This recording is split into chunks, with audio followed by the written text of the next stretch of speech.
Hello friends, welcome to my modern technical study channel. आज मैं आप लोगों के 24 अक्टूबर 2020 के इम्पोर्टेंट इश्यूज़ को लेके आया हूँ और ये इश्यूज़ आपके आने वाले एग्ज़ाम्स के लिए बहुत ही महत्वपूर्ण होंगे।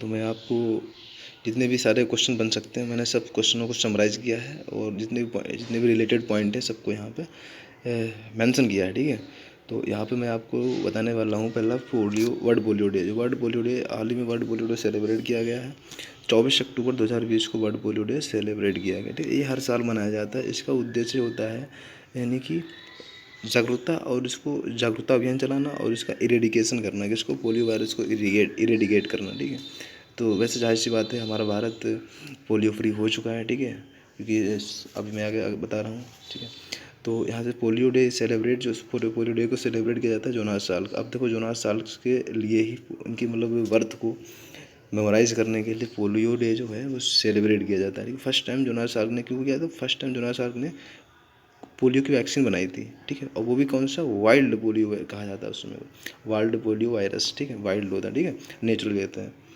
और इसकी 2020 की जो थीम है वो 2020 की थीम हो रही है कि मतलब a win against the polio is a win for the global health.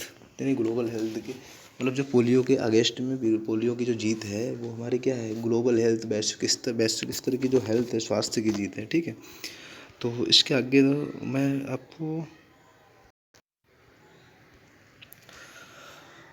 अब अगला पॉइंट है इसमें ऑल ओवर द वर्ल्ड, जो पूरे भारत पूरे विश्व में पूरे विश्व में हर एक कंट्री, जो भी हर एक देश है वो पोलियो फ्री हो चुका है। ठीक है, एक्सेप्ट नहीं, यहाँ पे एक्सेप्ट नहीं, इसको छोड़ के ये एक्सेप्ट। ठीक है, तो एक्सेप्ट अफ़गानिस्तान एंड पाकिस्तान। देखो अफ़गानिस्तान और पाकिस्तान, ये भाई मिस्टेक हो गया धोखे से।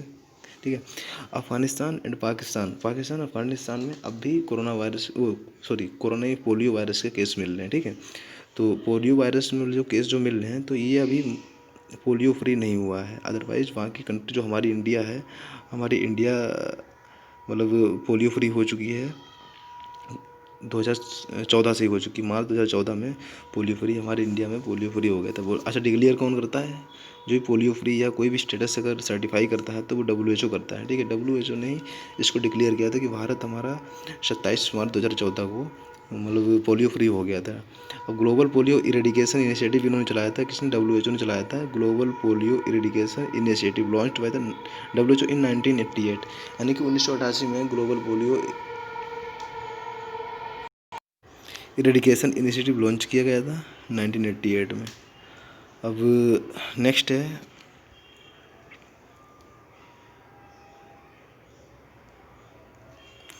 पोलियो वैक्सीन जो होती है वो दो टाइप की होती है। इसमें बताते हैं पोलियो वैक्सीन दो टाइप की होती है। नंबर एक तो हो गया coral polio vaccine. Coral polio vaccine में ओरल पोलियो वैक्सीन में डेवलप किया जाता है। इसको वीकेंड पोलियो वायरस का यूज़ करके डेवलप किया जाता है। ठीक है, इट्स चीप होती है, सस्ती होती है एंड ईजिली एडमिनिस्ट्रेड होती है। इसकी देखभाल ईजिली की जा सकती है। ठीक है, सेकेंड टाइप हो गया इसका इनएक्टिव पोलियो वैक्सीन। ये कॉस्टली होती है एंड हाईली टफ होती है। साधारणतः इसका यूज़ पोलियो वैक्सीनेशन में नहीं किया जाता है। ठीक है, नेक्स्ट है इसका। अब जो लास्ट कंट्री थी, जो लास्ट कंट्री खुद को डिक्लेयर करने वाले क्या नहीं, WHO डिक्लेयर करता है। तो WHO ने लास्ट कंट्री जो नाइजीरिया है इसको डिक्लेयर किया है। नाइजीरिया जो कंट्री है ये अफ्रीकन कंट्री है। ठीक है, नाइजीरिया ये मतलब अफ्रीकन कॉन्टिनेंट की कंट्री है। इसको मतलब डिक्लेयर किया था। ठीक है, और इसको एंडेमिक वर्ड यहाँ पे यूज इसलिए क्या है कि मतलब वायरस की 3 फॉर्म होती हैं, एक एपिडेमिक, फिर पेंडेमिक, फिर एंडेमिक। यानी कि एपिडेमिक, पेंडेमिक, फिर एंडेमिक। ठीक है,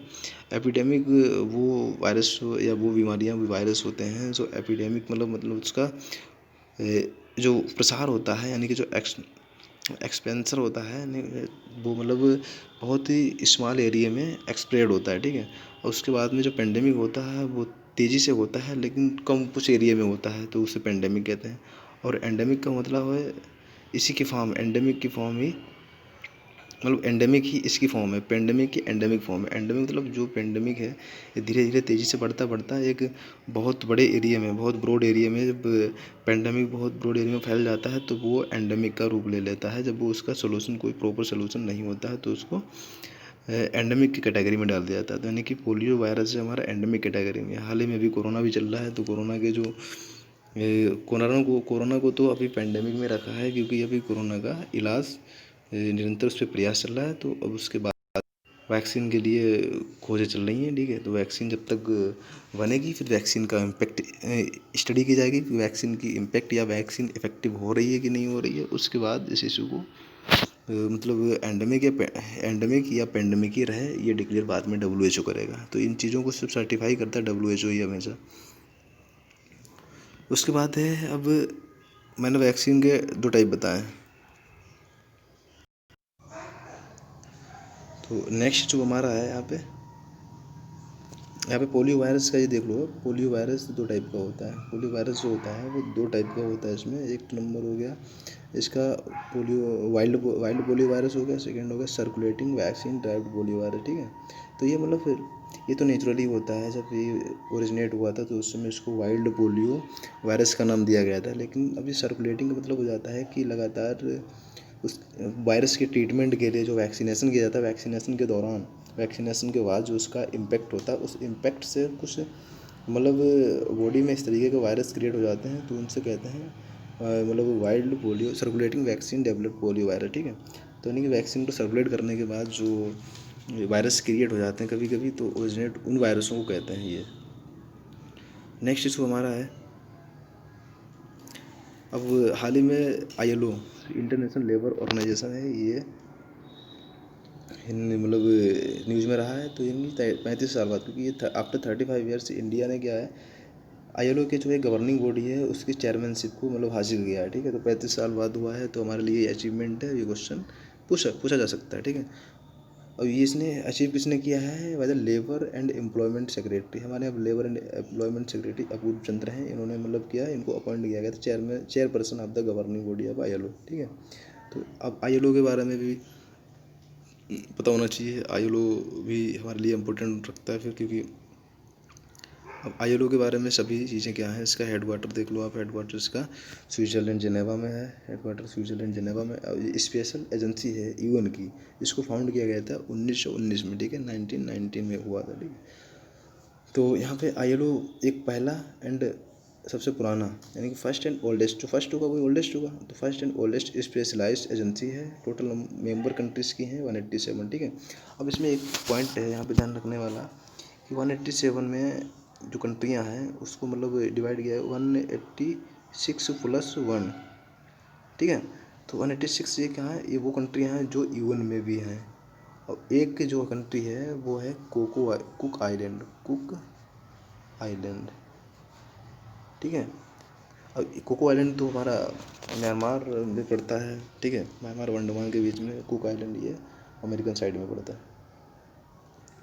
अब नेक्स्ट इसका एक पॉइंट देखना है, जो इसके DG हैं यानी कि डायरेक्टर जनरल हैं, वो गाय राइडर हैं। तो कौन है, गाय राइडर। ये बहुत इम्पोर्टेंट हो जाता है, जो मतलब उसके डायरेक्टर जनरल होते हैं या हेडक्वार्टर किसी भी संस्था का होता है और फाउंडेड कब हुआ होता है, तो वो चीज़ें इंपॉर्टेंट हो जाती हैं। ये ब्रिटेन के रहने वाले हैं। ILO ने एक बार पीस में नोबेल प्राइज़ भी विन किया था। 1969 में नोबेल प्राइज़ इनको मिला था, कि नोबेल प्राइज़ हर किसी को मिल सकता है, चाहे वो संस्था हो चाहे किसी इंडिविजुअल को मिल सकता है, ठीक है।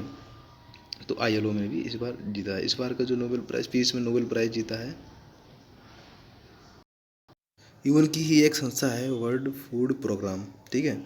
इसने 2020 का पीस में नोबेल प्राइज़ जीता है, ठीक है। तो अब 24, अब यूएन हो गया, यानी कि यूनाइटेड नेशन डे सेलिब्रेट होता है 24 अक्टूबर को, ठीक है। अब क्यों होता है ये फैक्ट देखते हैं, ठीक है। यानी कि हर साल जो इसको सेलिब्रेट किया था 24 अक्टूबर को सेलिब्रेट किया जाता है। Occasion of foundation of establishment, इसका इस्टेब्लिशमेंट यानी 1945 में यूनाइटेड नेशन की स्थापना की गई थी आफ्टर वर्ल्ड वार सेकेंड, ठीक है। कि 1939 से वर्ल्ड वार चला था 1945, ठीक है। 6 साल वर्ल्ड वार चला था, ठीक है। तो वर्ल्ड वार सेकेंड 6 साल चला था, वर्ल्ड वार फर्स्ट पहले चला था, ठीक है। 14 से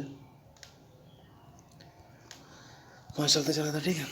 तो उसके बाद से अब अगले वर्ल्ड वार को, अगला कोई भविष्य में वर्ल्ड वार ना हो, तो उस वर्ल्ड वार को प्रिवेंट करने के लिए मतलब यूनाइटेड नेशन की स्थापना की गई थी, ठीक है। तो अब इसका जो हेडक्वार्टर है वो न्यूयॉर्क सिटी में है, ठीक है। न्यूयॉर्क में है, USA न्यूयॉर्क पड़ता है। इसके जो सेक्रेटरी जनरल हैं वो एंटोनियो गुतेरेस हैं, ठीक है। ये इंटर गवर्नमेंटल बॉडी है, इतना आपको ध्यान रखना है। अब नेक्स्ट जो हमारा है लेबनान। तो लेबनान के क्या है, लेबनान के जो पीएम है उनको भी री अपॉइंट किया गया है, लेबनान के पीएम को री अपॉइंट किया है। अब लेबनान हमारे साथ में इस बार बहुत रहा है, इश्यूज इसका इतना रहा है कि अभी हाल ही में कुछ दिन पहले इसमें एक ब्लास्ट भी हुआ है। तो ब्लास्ट होने से क्या होता है, ये अभी न्यूज़ में आ गया है, क्योंकि अभी कुछ दिन पहले ही आपने भी देखा होगा कि लेबनान की कैपिटल बैरूत है, बैरूत में ये एक ब्लास्ट हुआ था, वहाँ पे एक अमोनियम नाइट्रेट का एक्सप्लोजन हुआ था, ठीक है। तो यहाँ के जो अब पीएम बने हुए हैं वो शाद अल हरीरी हैं, इनको अपॉइंट किया गया पीएम ऑफ लेबनान, ठीक है। कैपिटल इसकी ध्यान रखना बैरूत में है, ये एशियन कंट्री है, ठीक है। तो एशियन कंट्री होने के वजह से ये हमारे लिए महत्वपूर्ण हो जाती है आने वाले एग्जामों के लिए, ठीक है। तो दिस इज़ लेबनान में। तो ये अब देखो ये मेडिटेरेनियन सी है, और ये इधर पड़ता है सीरिया पड़ता है, तो सीरिया, ठीक है। अब लेबनान है, लेबनान, ठीक है। अभी तो सीरिया की जो सीरिया कंट्री पड़ती है, तो यहाँ पर ये लेबनान है, यहाँ पे ये बैरूत में एक्सप्लोजन हुआ था। और आगे आप हम देखते हैं कि ये हमारे लिए इतना इम्पोर्टेंट इसलिए हो गया है क्योंकि ये एक कोस्टल कंट्री है। कोस्टल कंट्री का मतलब हो जाता है जो उसकी सीमा समुद्र से किसी भी मतलब समुद्र से टच करती हो, तो उसको हम कोस्टल कंट्री कहते हैं। तो यहाँ पे मेडिटेरेनियन सी है, तो अब इसको, और इसकी जो बाउंड्रीज हैं वो सीरिया से टच कर रही है, ठीक है। और ये जो नीचे इज़राइल है, यहाँ पे कहाँ पे इज़राइल है, ये इधर को इज़राइल है, नीचे इज़राइल इसका पड़ता है मैं, ठीक है। तो इज़राइल की कैपिटल जेरूसलम है, तो ये भी ध्यान रखना कि यानी जेरूसलम और सीरिया से ये टच करता है, मेडिटेरियन से इसकी बाउंड्री लगती है, यानी कि पड़ोस में इसका मेडिटेरियन सी है, ठीक है। Thank you for watching. Subscribe, like and press the bell icon.